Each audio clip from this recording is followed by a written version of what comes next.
I read this quote in an article where the woman said, it's just helpful for our family to know where everybody is. There are anxious families in my circle where the parents are tracking the kids and the kids are tracking the parents.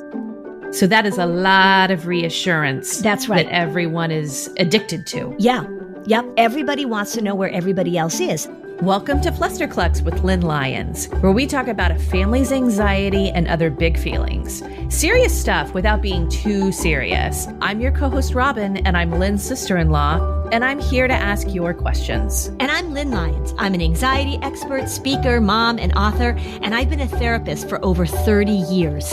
Parenting can be a flusterclux, and I'm here to help you find your way, and I'll even tell you what to say.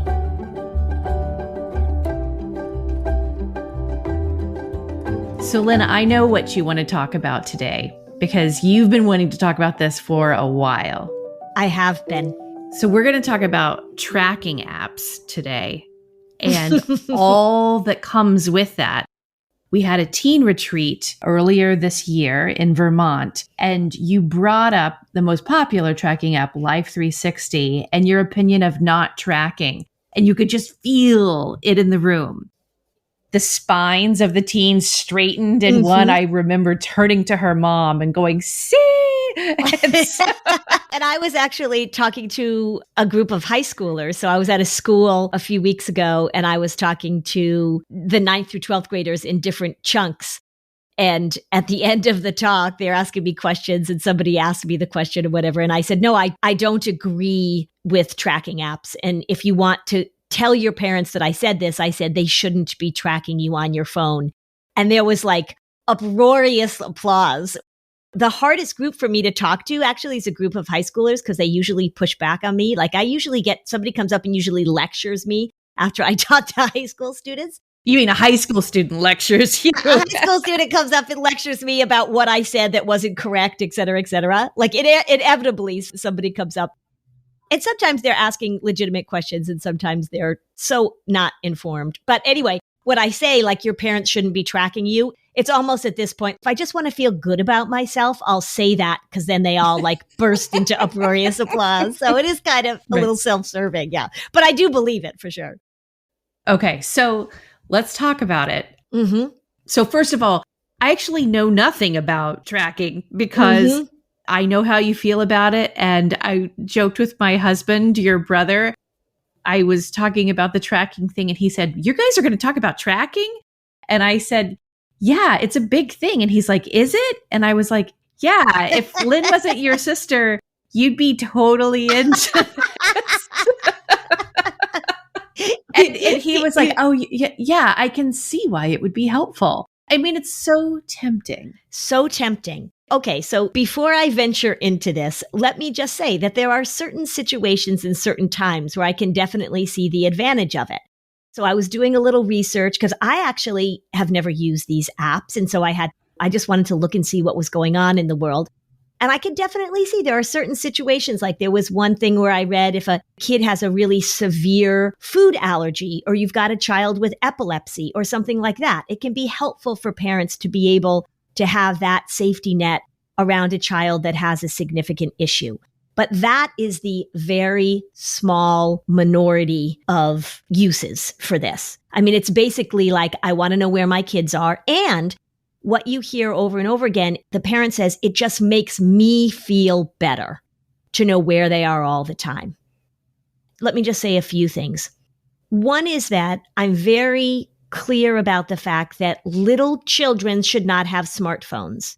And yet there's a huge movement, a huge increase in elementary age kids carrying around smartphones. So parents are tracking these younger children. And what I see is then it doesn't stop. And so it moves into middle school. They feel more adamant about tracking their teenagers. And then once the child goes away to college and is now a young adult, the tracking doesn't stop. So it becomes very almost addictive. You become dependent upon it. And you really see it as, look, it's just making my life easier because I'm not feeling anxious as a parent, and it's making my child safer. So I want to push back on that for the listeners who just heard what you said and they are tracking. Mm-hmm. You believe that it's making your life less anxious, but your appetite and your need for that information is probably maintaining or increasing anxiety and other content areas of your life. Correct. So this is just how anxiety works, right? The idea of the more I know, the better I'll feel. Right. It doesn't work that way. It doesn't You know work that way. Because the goal is to be able to tolerate not knowing, not to continue to increase the information. If I could sort of go back in time and be like, I'm going to invent something that's just going to totally freak parents out. What could it be? What could it be? I know. I'll create a device where they can know where their child is all the time. The problem, of course, with that, well, there's a few problems. One is that the research is showing, and there's a woman who recently did a study. She's a professor at the London School of Economics, and she's been looking at all the research.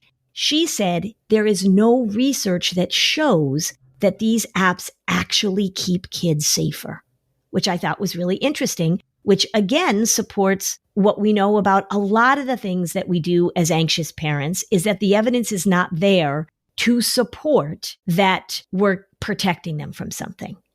What researchers also look at is what are the skills that kids aren't getting that actually do increase their ability to problem solve, to manage things.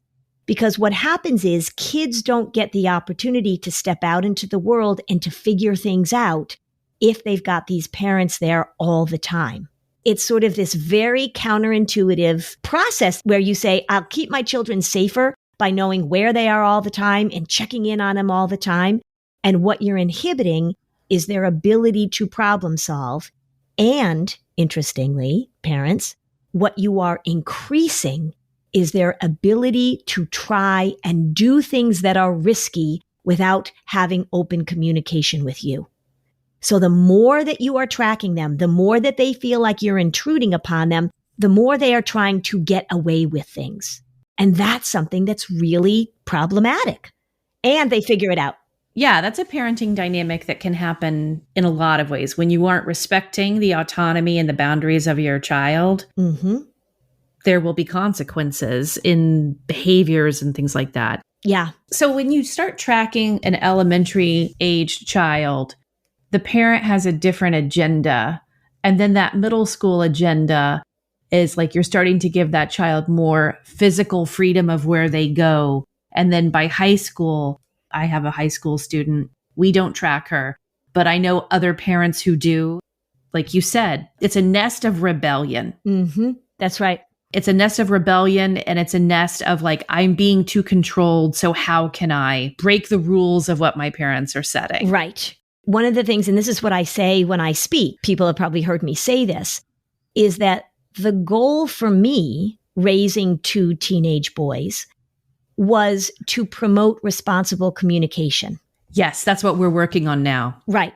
So instead of me saying, okay, so you don't really have to pay attention to where you are or when you're going to be late or whether or not I need to adjust my schedule to pick you up, because our phones together are going to do all the work for you. What I wanted to promote in my teenagers was you need to, and I used to say this to them, you need to pull your head out of your ass long enough to tell your mother that you're going to be late so that she can adjust her schedule, rather than giving that responsibility over to a device. I wanted them to pay attention to how they communicate. And I think when you track your kids, you're not only are you eliminating that skill of responsible communication, but you're also saying to them, I have to know where you are all the time because I don't trust you to keep me informed. And that's a problem. That's a problem. Yeah. Well, and if you don't trust your child to keep them informed, where is the motive for them to learn the skill? Exactly. Yep. That's one of the things that we work on. You know, my husband and I, over the course of our marriage, and even back when we were dating, he might give me a ride somewhere. There was a period I didn't have a car because I lived and worked in downtown Boston. So he would come and pick me up. And there was a way that you just politely treated the person who was going to give you a ride and how you communicated with that person. And that's what I use as my model with my daughter. If you ask me to come and collect you, you should be at the place that you stayed at that time. Right. It's not my job to track you down once you get there. And so she's learning that. And I always say, like, what's the expectation? But if in fact I was to go and pick them up, she and her friends at the outdoor mall near our house, and I use the tracking app to know what stores they were in front of, they will not learn that polite way to correspond. And like you said, to stay one step ahead of how their actions affect other people. Exactly. Yeah. I mean, I remember a mom getting mad at me after a talk, and she said my daughter was coming back from, I forget what it was, some sort of competition or whatever. So they're on the bus. And she said, if I didn't have that tracking app, the bus was 15 minutes early.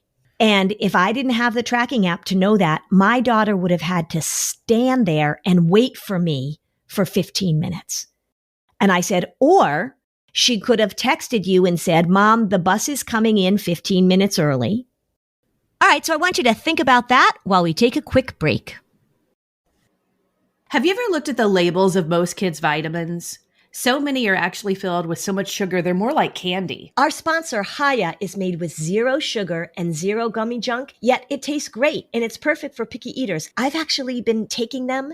They're really delicious. Haya vitamins are pressed with 12 organic fruits and vegetables and have 15 essential vitamins and minerals to help support immunity, energy, brain function, concentration, teeth, bones, and more, all in one supplement. They're vegan, nut-free, gelatin-free, and sugar-free. And they're sent right to your door. There's one more concern you can check off your parenting list.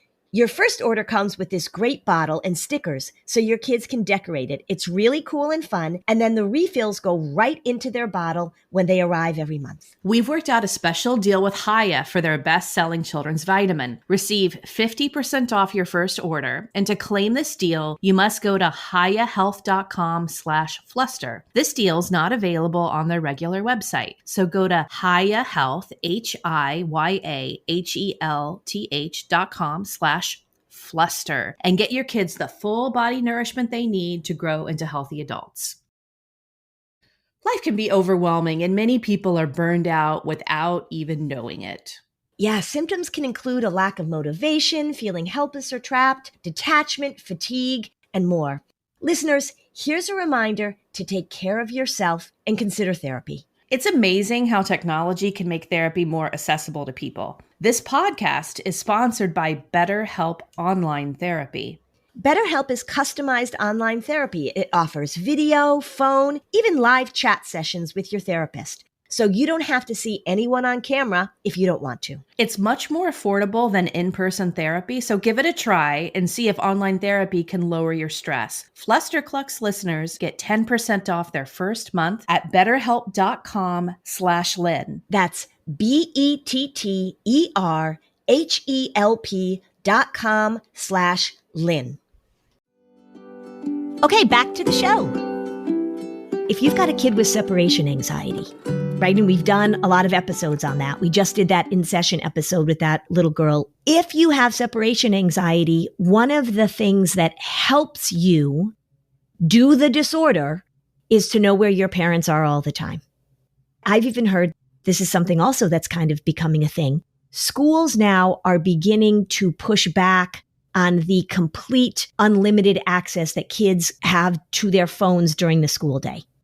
Way back in the early cell phone times, kids couldn't have their phones out. And then they just sort of gave up on that. My kids' high school just gave up on that. And so a lot of kids have their phones out all the time. And I'm hearing teachers saying it's really becoming intrusive and we need to have them take their phones away, even just during class, right? And what parents are saying is they're now going to give their kids 2 cell phones, one that they hand in if they can't have access to the phone, and the other that they hide and keep with them so the parents can have access to them all the time. That's nuts. It's just nuts. Yeah, sometimes parents do that also at sleepovers. Because I used to always say, like, everyone put your phone in this basket so that you guys are actually playing and talking to each other. One mom was like, nope, cell phone's got to be with my daughter so I can reach her at all times. Yeah. Okay, so on that note, I found out about a few interesting developments in the tracking app world that I was rather shocked by. So some people may be like, "Oh yeah, no, we've known this forever," but I didn't know this. We're very easy shockers in this area. What? Yeah. What? Yeah. So there's this one app that if your child doesn't respond to your text or your call in a certain amount of time, like say you set the time for like 2 minutes or 3 minutes, their phone freezes, an alarm starts going off, and the alarm doesn't stop going off and the phone doesn't unfreeze until they call you back. You can put that on your phone. This came up with us recently. And, there's a part of me who I'm like, I totally want that app. Like, I don't need to track, but reply to me. And I'm teasing, right? Like, it's so alluring. But that's the thing. In the process of us learning responsible communication, there are mishaps. Yeah. Right.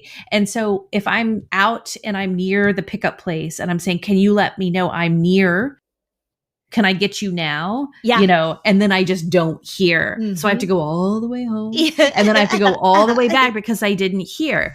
I confess it was very funny. I got really worked up about it. Yeah. Because I was like, just why aren't you replying? Yeah. And it was because I just wanted to pick her up because I was right there and she didn't reply.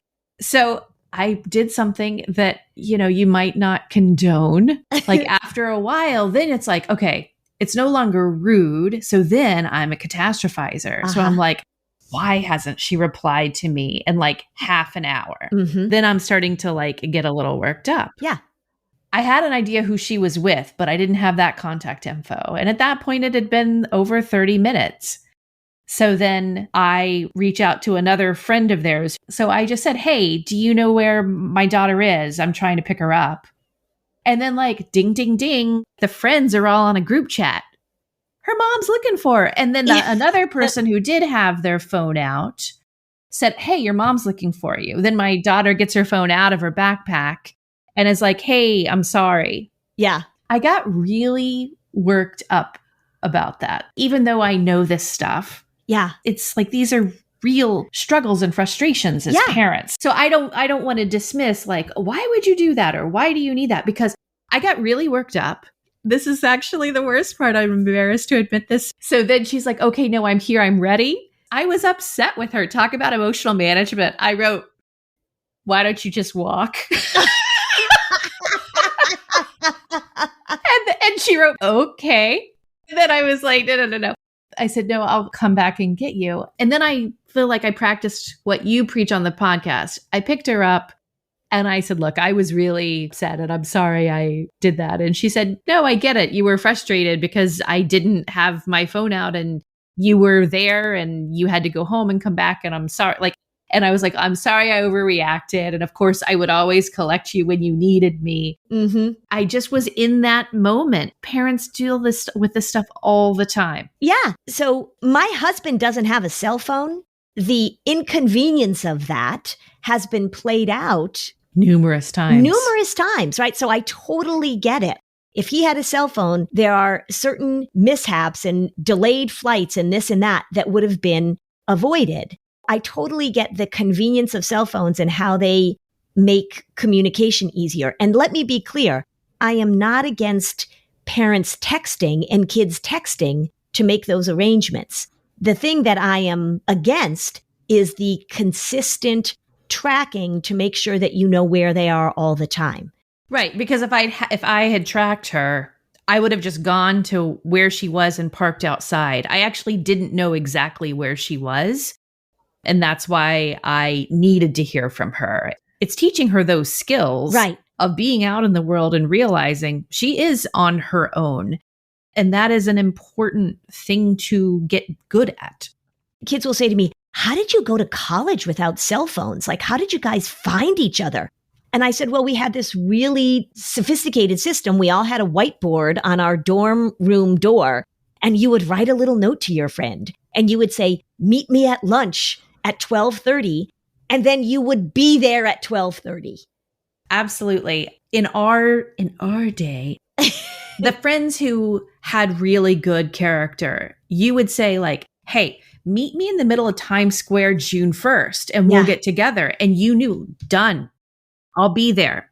And you made a commitment and you were there. Yeah. There wasn't a way to know where everybody was all the time. So you had to show up. And I think, again, the biggest skills that I'm trying to promote in kids is responsible communication and problem solving. And then we want, of course, growing autonomy.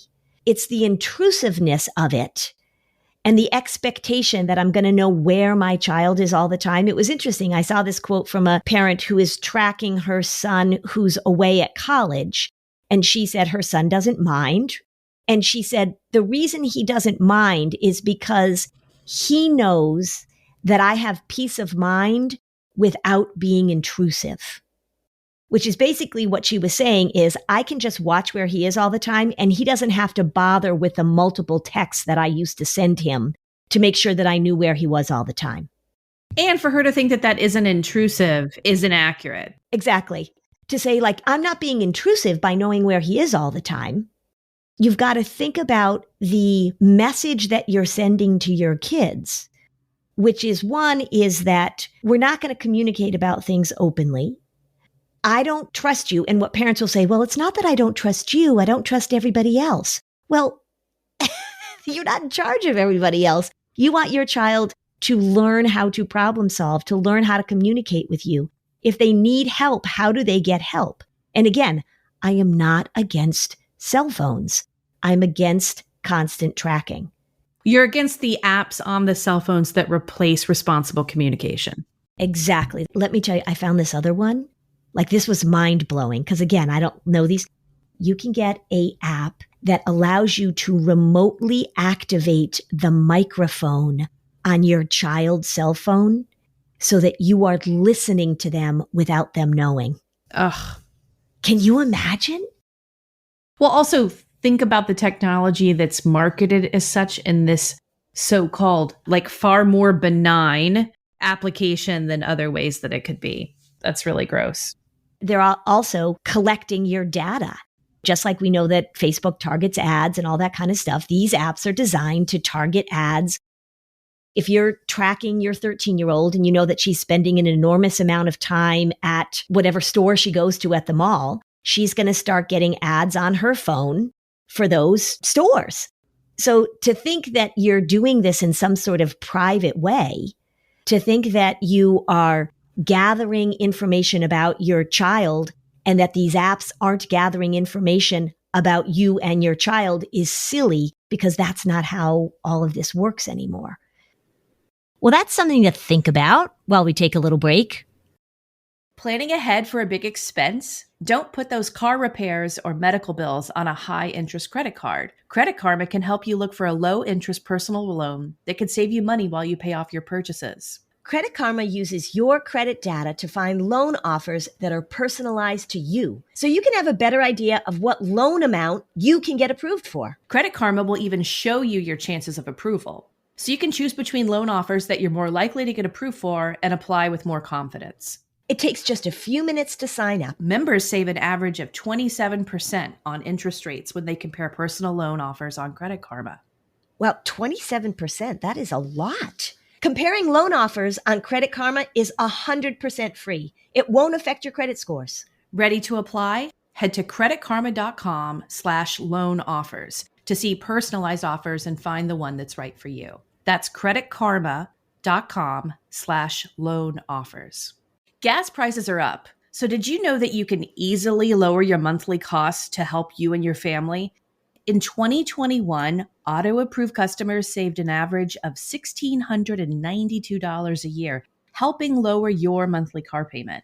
Auto loans are still historically low, so get more money for what matters most with Auto-Approve. Auto-Approve offers auto refinancing and auto lease purchasing. Vehicle refinancing can be a pain, but Auto-Approve is your advocate, getting lenders to compete to get the best deal that's right for you. AutoApprove talks you through every step and even handles the DMV paperwork with top marks and customer satisfaction. With AutoApprove, vehicle owners can lower their monthly payment, get a better rate, or both. Get more money for what matters most with AutoApprove. That's more money for a family vacation. I could easily spend that money on plane tickets. Yes, you could. To find out how much you could save, get your free quote at autoapprove.com/Atalyst. That's ADALYST, autoapprove.com/Atalyst. Not only will they save you thousands on your auto loan, but for all of our listeners that refinance through AutoApprove, they will send you $100 cash to your mailbox. Now let's get back to the show. I like to always find the systemic cause of something. Like, let's keep going and digging until we get to the root of something. Mm-hmm. So obviously we talk a lot about why are our numbers for anxiety so high? Why did our parenting culture get so anxious as our default? Mm-hmm. And technology is a huge piece of this. Huge. And we've talked about that before. So let's just all stop and think about how we all had baby monitors. And then we had baby monitors with cameras. And it is normalizing the ability to have all the information all the time. Some of you know I'm a travel advisor. I was staying at this one resort down in Florida, very fancy 5-star resort, and the kids club had their own tracking app. So parents were supposed to download this app once they dropped their kids off. It had a camera, it had all these things, and I was like, no, I'm good, thanks. They wouldn't have had it if that hadn't been requested, and that they thought that was providing white glove service. Right. It is this idea that the more information I have, the better off I'll be. Right. And so, but what we know is anxiety wants more and more information, and it just feeds your anxiety because you can't close the certainty gap, right? You can't get 100% of what you want, and your quest is certainty. Your quest is, I know 100%. I'm looking up at what these apps do. They have ones now that they market that say, because, of course, teenagers are way ahead of us technologically. And so they have all sorts of ways to sort of hack these apps and to get around them and that kind of stuff. So there's an app that's advertised that says that your child will never find out that you as a parent are tracking them. Because then you begin to think, maybe we're using this for parents and children, but then also we've got children using it for parents. We know that with anxious kids. I see that happening all the time. Another trend that's happening now is that teenagers are using this in their relationships. They're using it in their friendships. So if you are a 15-year-old who has a girlfriend or boyfriend, one of the requirements a lot of times in these relationships is that you're tracking each other so that they know exactly what you're doing all the time. I find that very disturbing behavior in relationships because it's disturbing with adults. We know that one of the things that we know with abusive relationships and stalking relationships is the technology is very available. And now it's just going younger and younger and younger. Right. If a parent is using all sorts of their own personal language to justify why they're tracking you out of love and concern and safety, it's not a big stretch for then that 15 or 16-year-old to apply that same model of love, in air quotes, with that sort of tracking. That's right. And I think it's very helpful to think about an anxious father who wants to track his teenage daughter. Mm-hmm. Are you okay with her teenage boyfriend tracking her? Exactly. And if that feels different to you, think about it. There's been such an effort to market this and to normalize it. I'm certainly not judging the parents who've gone down this path, but I think it's really clear for them if they've been listening to this and they're bristling and they're thinking of all the comfort it's giving them. Mm-hmm. Why don't you state again, what is the alternative? Not how to get out of it yet, because that's the next question you should talk about. But in exchange for their certainty, what are the gains for them to move away from this? Again, effective communication, open conversations, right? Where your kids are going. If you think about what we teach kids about handling difficult situations with substance abuse, right? So you've got a teenager. You should talk to them about if you're in a place where you feel uncomfortable, if you're in a situation where you need me to come pick you up, here's how we can communicate about that. We give them tips about saying, if they don't want to go somewhere, saying like, oh, my mom says I can't go there, right? We talk to kids about how do we problem solve that if you're in a difficult situation, you can communicate your way out of it. You can make decisions to get yourself out of it. We want them to practice good decision making. And if parents say to kids, I am going to take away your decision making because these apps are going to make all the decisions for you, or I'm going to make all the decisions for you, you're not equipping your kids with the ability when you're not around. That's the point, is that you're not going to always be around. How do we help them make good decisions? How do we help them communicate? How do we help them recognize that they're not in a good place? They need to get out of a place. If you are preempting that all the time, you're getting in the way of that skill. The other thing you want to pay attention to is that when you are tracking your kids, they are recognizing that you need to know for your own benefit. They are recognizing that you're anxious, a lot of them. They are recognizing that it feels very intrusive. And they are going to not trust you. Because it implies you don't trust them. Correct. And so then when you start saying to them, when you want to have the conversation about this is how you keep yourself safe, or these are the decisions you should make, you want to go away to college and you're going to be this far away, you have already given them the message that they are not trustworthy. They don't trust your motives. They don't trust your ability to let them go. It is so impactful on relationships in both directions. And so I know it's hard to let go of this. And that's one of the things that we see is that if you start doing this and you normalize it and you say, well, it's really important because they're going home alone after middle school or this or this or this, you become dependent upon knowing where they are. You're dependent upon those notifications and you just don't let it go. That becomes you fulfilling your need, and you're giving them the message that your comfort, your security, your certainty is more important than their independence. And that's what I see in anxious families. That's what you have to pay attention to. Your ability to tolerate not knowing teaches them the very same skill. It just becomes a vicious cycle. What do you tell parents who are currently tracking who might want to stop? What do those parents say to their kids? Well, I think that if you are tracking, right, and now you're recognizing it, you don't have to go cold turkey. And in fact, this is it can be a little addictive. So it's really hard for people to go cold turkey, they tell me. Like they feel really anxious without that information. I think you can talk to your kids about when you're going to track them and when you're not going to track them. Because say, for example, it's the first time you're going to send your kids off. They're really excited. They're 16 and they're going to go to a concert for the first time. You may say to them, okay, so this is a new experience and you're going into this place that you've never been before. So I'm going to turn on the tracking just so we can work through this. You begin to be more selective about the circumstances that you're tracking them in. And you talk to them about that. And you want to own it too. You want to say, look, I'm lengthening the leash, so throw me a little bone here and let me track you while you're at this event. You're going to negotiate with them that means you're not going to track them every day when they're going to school and coming home. You're not going to have expectations that when they're off doing the things that they do in their normal life, that you're going to know exactly where they are. But you may say to them, this is going to be a situation where I will, and this is a situation where I won't. And I think that can be helpful. That has to be a pretty gradual plan because a lot of these kids, because they've been tracked, they need catching up with all of those responsible communications.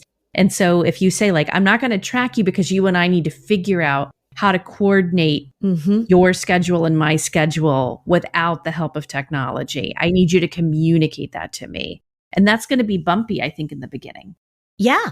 Kids are getting phones younger and younger. They're getting their own phones younger and younger, which please delay. It's normalized for them. They think this is the way the world works. There are little watches that toddlers can wear that you hit the button and your mom or dad's face appears. It immediately connects you via, a Zoom call or a Skype call. So they think it's normal too. So if you've been tracking your child since they were a toddler, if you've been tracking them since they got a cell phone or a smartphone when they were 8, it's going to feel really weird for them not to have that contact with you. If we move to a place where the outlier voices like yours and other people in the mental health profession have illustrated why these are detrimental, but the consumer culture wins. I mean, this is a world where that level of certainty through technology will not serve us. I mean, not to be a downer, but it takes extra effort to buck what is the norm here. Robin, my arms are tired from paddling upstream. Yeah. There are so many ways that we can immediately help parents feel safer, that we can immediately help parents feel more secure in their parenting. And there is this very powerful combination of increased technology and increased catastrophic talking about the dangers of children today. Those two things are combining in a way that's making it really, really hard. Like, I sound like the crazy person. Actually, as I think about that, I don't know if I sound like the crazy person, but... Not the crazy person, the Cassandra. Yeah, because I'm sort of whatever the opposite of catastrophic is. People think that I'm being irresponsible or that but the way they normalize it and what parents say to me, and they say this in my office too, is, well, what's the harm? What's the harm, really? Talking to parents who are lying down and falling asleep with their 10-year-old every night. They'll say, well, what's the harm? Who cares? And really what we have to pay attention to is that if you keep saying to me, United States of America, oh my gosh, our kids are more anxious than ever. Our kids are having more trouble with their emotional health. Our kids are more depressed than ever. What can we do? What can we do? What can we do? And I keep saying we need to teach these skills to increase their autonomy, to increase their emotional management, to increase their ability to navigate a tricky world. And you go like, yeah. Okay, so that's fine. Whatever, Lynn Lyons. But what's going on? I mean, it's really like this very interesting dynamic of me saying, it's not a mystery, guys. These are the skills we need to work on. And people saying like, oh, well, that sounds interesting, but, right? But. It's just such an interesting dynamic that's happening right now. As you say that, I can see why so many parents would say, look, there are a lot of people on team certainty. And I'm doing just fine. Right. And I'm going to stay on team certainty because team certainty feels really good. And it really is so much about short-term versus long-term, right? So much about short-term versus long-term. So let me just say this. If you're on team certainty, I'm just going to give you a little nugget to think about. When you were a teenager, I don't even know, I'm old, but when I was a teenager, we didn't have cell phones, right? We didn't even have answering machines because I'm old. If your mom picked up the extension and was listening in on your phone call, how did that feel to you? So you're talking to your friend about, she's wants to go out with this guy, or she just French kissed for the first time, and you hear the phone pick up and the mother on the other end or the father, you hear that, because remember, we could hear that. How did that feel to you? How did it feel when somebody was intruding on your ability to have conversations that were separate? Because that's what we're supposed to allow our kids to do. And I think we have so normalized intrusion. I think we have so normalized it. We really need to pay attention to what that does, not only to your child developing their own autonomy, but what it does to your relationship. Because if you had a mom like that or a dad like that, how did that impact your relationship? What were you willing to tell them or not willing to tell them? And the culture in the 70s and 80s, when a lot of us were growing up, Carol Brady on the Brady Bunch would not have been shown listening to the conversations of her children, because the cultural norm back then was that is an invasion of privacy. It never showed Mike Brady reading Greg's diary. Culture was on the side of that sense of autonomy. And technology with a lot of expensive marketing has helped normalize the invasion of privacy. Right. And we're getting the message all the time. you better make sure what your kids are, how they're using their phones. It's true because it has many more capabilities. Right. And therefore we're supposed to monitor it. So it leaves us all very confused. Yes. And on that note, and we've talked about this, the apps that limit screen time, that like turn off the phones at certain times, I'm all for that. Like I am all for limiting screen time and for giving parental control, particularly for young kids about what they have access to. You're kidding yourself if you don't think that when you give your 12-year-old a smartphone that they are not on Pornhub, everybody. I mean, they are learning about these things. They know how to get on these things. So I am not against parents limiting, particularly for young kids, limiting the amount of time that they're on screens, turning off the phone at a certain time at night. That is so, so important because kids can't limit this on their own, which is why they shouldn't have them in the first place when they're not capable. It's like giving a 13-year-old a Lamborghini. Bad idea.